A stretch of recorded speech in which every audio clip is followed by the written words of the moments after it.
Voilà déjà près de 2 mois que la belle Églantine Émeillé a perdu son fils Samy. Autiste et polyhandicapé, le jeune homme était suivi en institut spécialisé depuis de nombreuses années et s'est malheureusement éteint le 20 février 2023, à l'âge de 17 ans. Si est encore très marqué par cette disparition tragique que l'animatrice qui co-anime Le Monde de Jamie sur France 3 depuis 2018 a pris la parole dans l'émission BFM Story ce mardi 12 avril 2023. Invitée pour réagir à la disparition récente du petit Marciano, un enfant de 7 ans atteint d'autisme, Églantine Émeillé a exploré les diverses solutions à mettre en place pour la surveillance des enfants autistes et notamment ceux qui ont tendance à fuguer.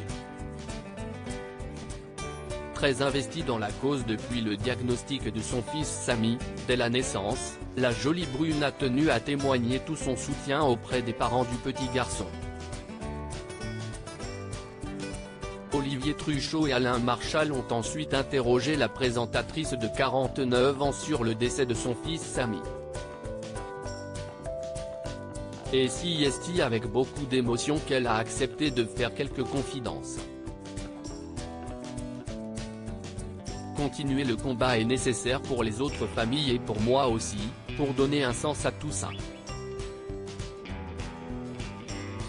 L'histoire de mon fils est tragique et pas prévue, et je tiens à préciser que ce n'est pas parce qu'on est autiste qu'on décède à 17 ans, ça n'a rien à voir.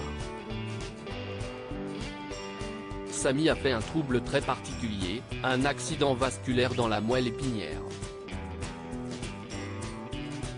Ce n'est pas du tout lié à l'autisme, a-t-elle tenu à préciser dans un premier temps.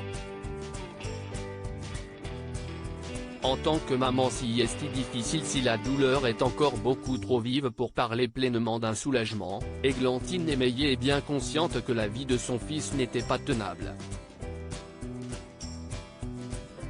Mais lorsqu'Alain Marchal lui parle d'une éventuelle délivrance, la journaliste a bien du mal à acquiescer. J'ai dit à mon fils aîné, qui était très angoissé à l'idée d'être responsable de son frère un jour, de s'autoriser ses sentiments ambivalents. Moi en tant que maman si est plus difficile parce que si est mon bébé et que je le connaissais suffisamment bien pour savoir les moments de bonheur qu'il pouvait avoir. Je me suis quand même autorisé à poser la question aux médecins et à leur demander si en vieillissant Samy allait continuer à se dégrader et on me l'a confirmé.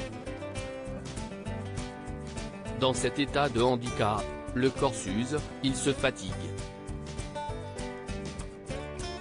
Donc oui, une part de moi s'accroche à cette idée que, peut-être, il ne souffrira plus jamais, a-t-elle conclu la voix tremblante et les yeux humides.